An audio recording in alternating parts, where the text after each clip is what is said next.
दोस्तों, पिछला video clip में हमने आपेक्षिक घनत्व से संबंधित समस्त तथ्यों को देख लिया है। आज हम इसी चैप्टर से संबंधित कुछ आंकिक प्रश्न को देखेंगे, जिसमें पहला क्वेश्चन हमारा होगा, जल से भरे आपेक्षिक घनत्व बोतल का भार 45.6 ग्राम है। जल से भरी आपेक्षिक घनत्व बोतल का भार 45.6 ग्राम है। 16.80 ग्राम शीशे के छर्रे बोतल में डालकर उसे जल से भरने पर उसका भार 60.96 ग्राम आता है।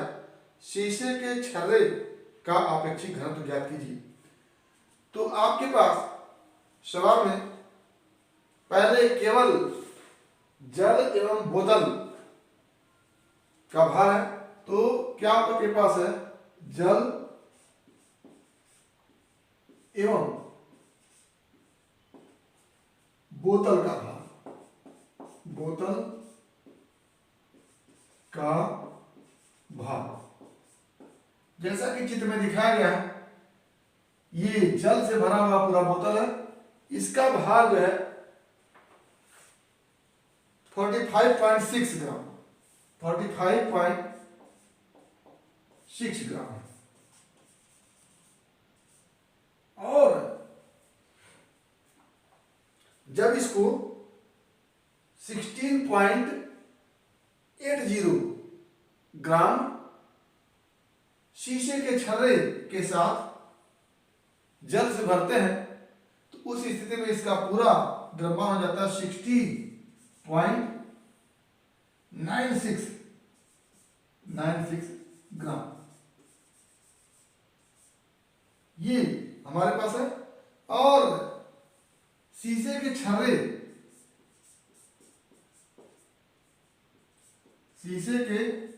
छर्रे का द्रव्यमान जो है, द्रव्यमान 16.80 ग्राम। और शीशे के छर्रे का आपेक्षिक घनत्व निकालने के लिए आपसे कहा गया है। तो जल एवं बोतल का भार है 45.6 ग्राम। जल प्लस छर्रा प्लस बोतल, तीनों का भार है 60.96 ग्राम। और छर्रे का भार है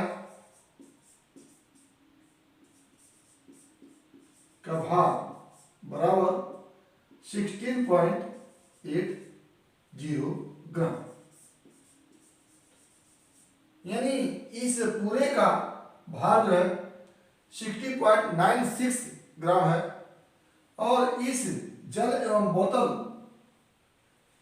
का भार 45.6 ग्राम है। और इसमें शीशा जो रखा हुआ है, शीशे का छर्रा रखा हुआ है, उसका भार 16.80 ग्राम है। अगर इस पूरे शीशे एवं जल से भरे हुए बोतल के द्रव्यमान में से शीशे के छर्रे को निकाल दिया, ये वाला पोर्शन निकाल दिया, तो हमारे पास क्या बचेगा? क्या लिखेंगे? जल, छर्रा एवं बोतल का भार माइनस छर्रे का भार। अगर निकाल दें तो हमारे पास जो बचेगा वो बचेगा इस तरह से। ये छर्रे के भार को हम निकाल दे रहे हैं इस तीनों के भार में से। ये सिर्फ इस तरह से बचेगा हमारे पास। यानी जितना दूर छर्रा जितना स्थान घेरा था, छर्रा जितना स्थान घेरा था वो इसमें से निकल गया। तो ये जो फिगर में बचा हुआ पार्ट है और ये जो पार्ट है, इसमें से अगर इसको माइनस करें तो हमारे पास इतना, इस पूरे में से इस ऊपर वाले पोर्शन को माइनस कर दें तो हमारे पास यही बचेगा इतने जल का भार, ये इस तरह से।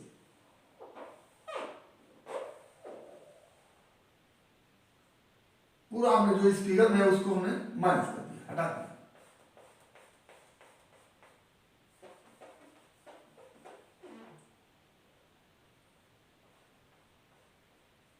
तो हमारे पास यानी इस पूरे में से ये जितना आया है हमारे पास कितना है, 60.96 माइनस 16.80। ये इस वाले पोर्शन को हम हटा दिए तो बच गया आपके पास 44.16 ग्राम इसका भार बचा, ये इतना बचा। और पूरा जितना था इसमें जल से भरा हुआ जो बोतल था उसका भार था 45.6 ग्राम। पूरे इस पूरे बॉटल में से ये वाला पोर्शन जब माइनस कर देंगे, यानी किसमें से, इस 45.6 में से माइनस कर देंगे 44.16। ये बोतल प्लस जल का भार जो अभी फिगर बना था उसमें से इस वाले को माइनस कर दिए जो हमारा इस माइनस करने से आया था। तो हमारे पास क्या बचेगा, ये जो जल का भार होगा और ये कितना होगा, जितना कि ये छर्रा जगह घेरा होगा, यानी छर्रे के आयतन के बराबर जल का भार। क्या हो जाएगा, छर्रे के आयतन के बराबर जल का भार। और आपके पास छर्रे के आयतन का भार दिया गया है। इस छर्रे के आयतन का भार इतना और छर्रे के आयतन के बराबर जल का भार ये दिया हुआ है इतना, और इसको आप निकाल लेंगे क्या आ जाता है 1.44 ग्राम। ये किसके बराबर हो जाएगा, छर्रे के आयतन के बराबर जल का भार, और ये छर्रे के आयतन के बराबर छर्रे का भार। तो यहां से अगर हम आपेक्षिक घनत्व निकालना चाहें, आपेक्षिक घनत्व बराबर, देखिएगा आपेक्षिक घनत्व का जो फार्मूला होता है वो एक तो ये होता है कि छर्रे का घनत्व बटा जल का घनत्व, एक तो ये होता है,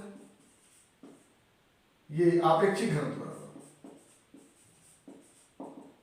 और इसी में अगर हम आयतन से गुणा कर दें तो ये द्रव्यमान हो जाएगा। तो लिख देंगे छर्रे का द्रव्यमान बटा उसी आयतन का गुणा किए उसी आयतन के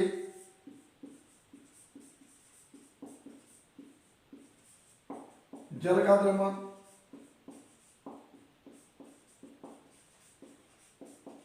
और इन्हीं दोनों में अगर हम जी से भी गुणा कर दें, ये जी से क्या हो जाता है, छर्रे का भार बटा उसी आयतन के जल का भार, उसी आयतन के जल का भार। ये एक फार्मूला ये हो गया। दूसरा फार्मूला जी को हटा करके देख लेते हैं, ये हो गया। और तीसरा फार्मूला भी को भी हटा के देख लेते हैं। ये तीन फार्मूले होते हैं आपेक्षिक घनत्व के। आपेक्षिक घनत्व के तीन फार्मूले, क्या, दोनों के घनत्व का अनुपात, यहां पर दोनों के द्रव्यमान का अनुपात, और यहां पर दोनों के भार का अनुपात। तो यहां पर हमारे पास वास्तव में कहा जाए तो ग्राम द्रव्यमान दिया गया है और सवाल में आपसे भार कहा है, तो सवाल में कहने का सेंस द्रव्यमान से ही है, क्योंकि हर जगह ग्राम में दिया है तो वो द्रव्यमान होगा। तो अपेक्षित घनत्व बराबर लिखेंगे छर्रे का द्रव्यमान, छर्रे का द्रव्यमान बटे उसी आयतन के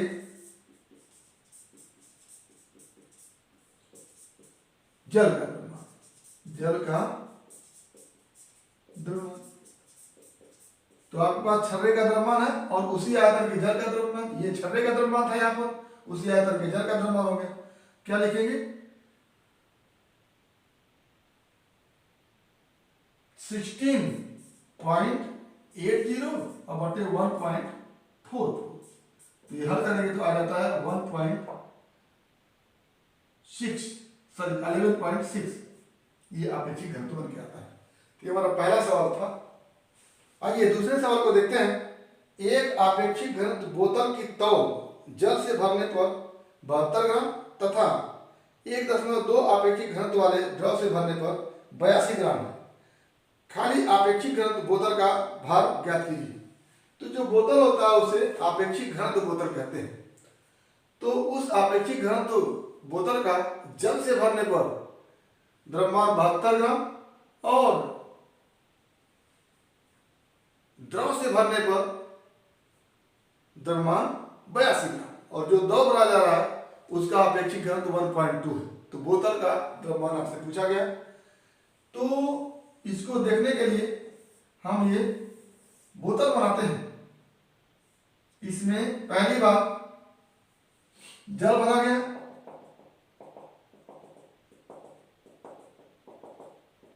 और जल से भरने पर इसका द्रव्यमान है 72 ग्राम। तो इस 72 ग्राम में बोतल का भी द्रव्यमान है और जल का भी द्रव्यमान है। तो अगर बोतल के द्रव्यमान को घटा दें तो इस बोतल के आयतन के बराबर जल का द्रव्यमान निकल के आएगा। मान लेते हैं कि ये भी आयतन का बोतल है। तो भी आयतन के बोतल में जल भर करके इसको अगर तौला जाए, वेट किया जाए तो 72 ग्राम आ रहा है। तो बोतल के द्रव्यमान को इसमें से निकाल देंगे या बोतल के भार को निकाल देंगे तो आपके पास जल का भार बचेगा, वो भी आयतन के जल का भार। तो क्या लिखेंगे बोतल प्लस जल का भार बराबर क्या है 72 ग्राम। ठीक, मान लेते हैं भी आयतन है बोतल का। तो ऐसी स्थिति में भी आयतन के जल का भार बराबर क्या हो जाएगा 72 पूरा भार है, उसमें से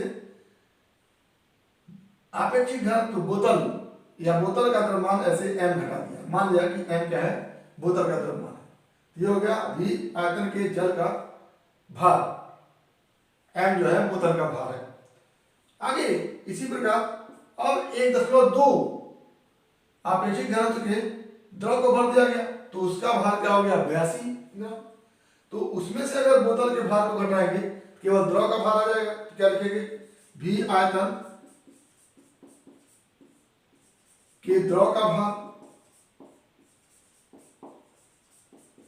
बराबर क्या हो जाएगा 82 में से क्या घटा देंगे m घटा देंगे, बोतल का भार है। अब आपके पास है अपेक्षित घनत्व, द्रव का अपेक्षित घनत्व बराबर आप लिखते हैं अभी अभी देखें कि भी आयतन के द्रव का भार बटा भी आयतन के जल का भार, जल का भार। और ये अपेक्षित घनत्व आपको मालूम है कितना है 1.2 बराबर द्रव का भार 82 माइनस m बटे जल का भार 72 माइनस m। इसको हम हल करेंगे तो आ जाता है 72 माइनस m इंटू 1.2 बराबर 82 माइनस m।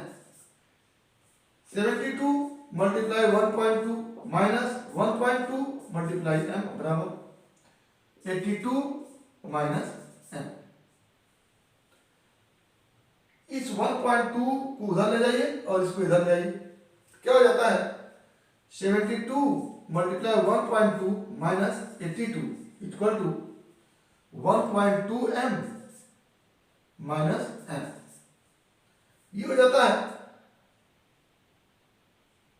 86.4 माइनस 82 बराबर 0.2 m।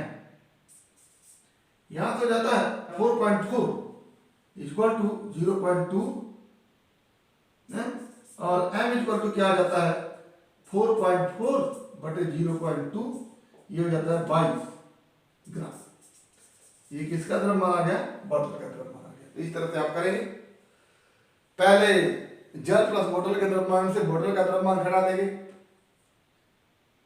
72 माइनस m, ये क्या आ जाएगा केवल जल का द्रव्यमान। फिर द्रव प्लस बोतल के द्रव्यमान में से केवल बोतल का द्रव्यमान घटा देंगे तो आएगा द्रव का द्रव्यमान 82 माइनस m।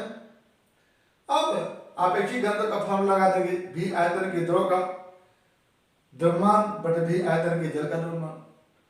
तो यहां पर सवाल में आपको हमेशा द्रव्यमान दिया है लेकिन लिख रहा है उसको भार के रूप में, तो आप द्रव्यमान और भार उसका सेंस द्रव्यमान से ही, क्योंकि ग्राम भार वाले लिख रहा है वो द्रव्यमान ही है, तो द्रव्यमान वाला फॉर्मूला लगा दीजिए या भार वाला लगा दीजिए, तो एक तरह से जी तो कट ही जाता है, तो ये फॉर्मूला बन के आता है और इसी से आप हल करके 22 ग्राम बोतल का द्रव्यमान निकाल सकते हैं। अगला सवाल है, एक निकलसन हाइड्रोमीटर का भार 226.60 ग्राम है, इसे जल तथा नमक के घोल में एक निश्चित चिन्ह तक डुबाने के लिए उसके ऊपरी पड़ने पर क्रमशः 67.36 ग्राम तथा 83.72 ग्राम के बार रखने पड़ते हैं। नमक के घोल का अपेक्षित घनत्व ज्ञात कीजिए। तो यहां पर निकलसन हाइड्रोमीटर का द्रव्यमान जो है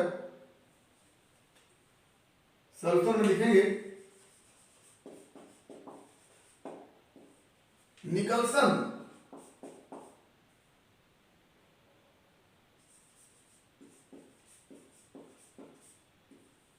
हाइड्रोमीटर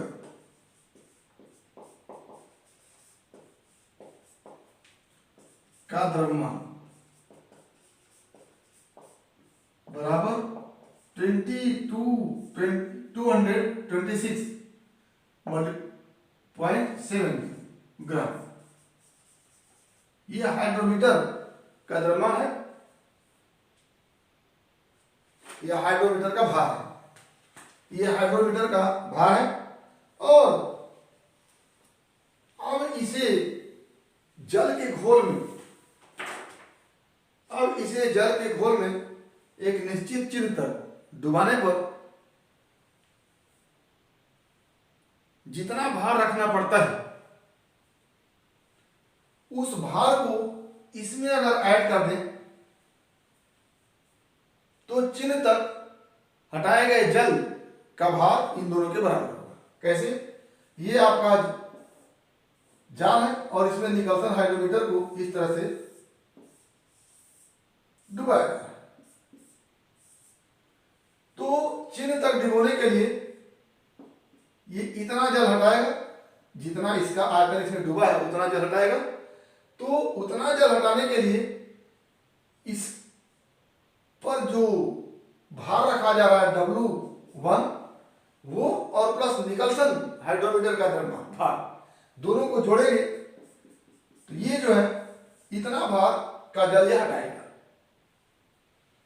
तो जल हटाए गए जल का भार बराबर W1 प्लस W और नमक डाल दे, नमक का घोल बना दे, तब निकलसन हाइड्रोमीटर उसमें डुबाया जाए तो अपने भार के बराबर W प्लस जितना भार रखा गया W2 इतना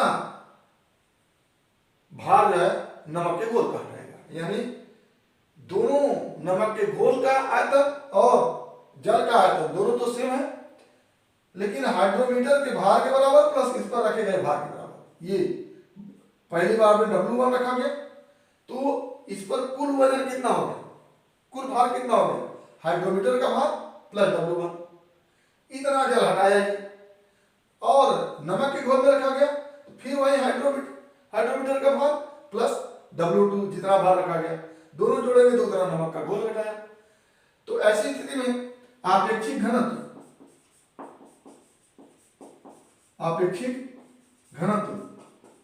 बराबर हटाए गए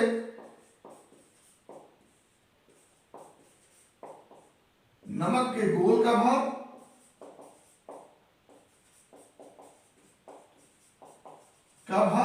बटे हटाए गए जल का भार।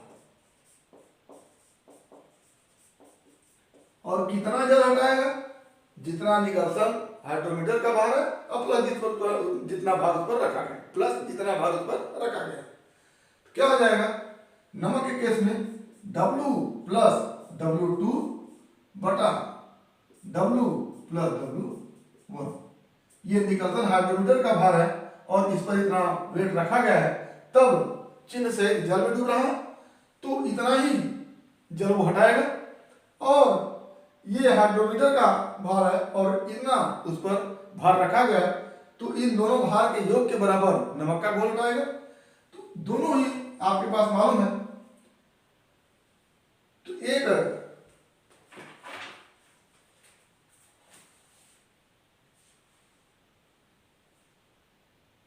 हाइड्रोमीटर का भार जो है 226.6 प्लस कितना भार रखना पड़ रहा है जल के केस में, 67.36, और यही 226.6 प्लस 83.72, ये इन्हीं को हल करके आप निकालेंगे तो आपका आ जाता है 1.056।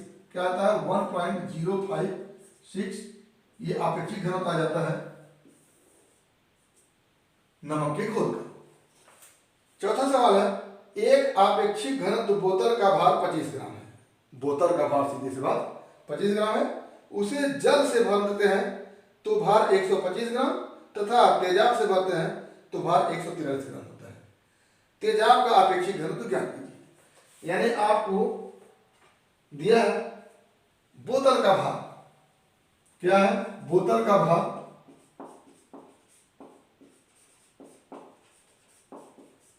बराबर 25 ग्राम, और इसे भरा जा रहा है जल से भरने पर भार किसका, वाटर का प्लस बॉटल का, W water B bottle equal to क्या हो गया 125 ग्राम, और तेजाब से भरने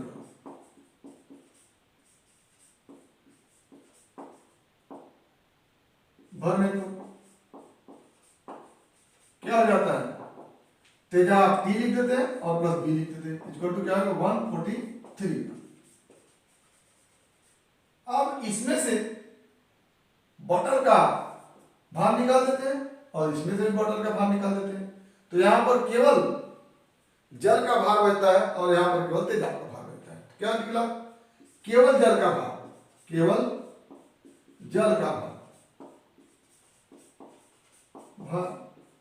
बराबर दोनों का भार है, जल से भरने पर भार कितना हो गया 125, हमें से बॉटल का भार 25 घटा दिए तो क्या बच गया है सब, और यहां से केवल तेजाब का भार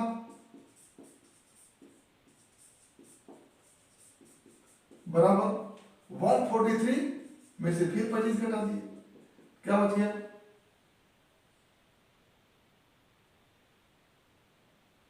28, 128 ग्राम।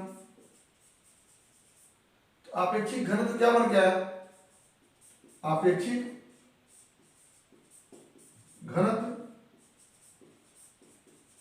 बराबर तेजाब का भार 128 बटा बॉटल का भार 100, क्योंकि दोनों का आयतन सेम है, एक ही बॉटल में रखे गए थे।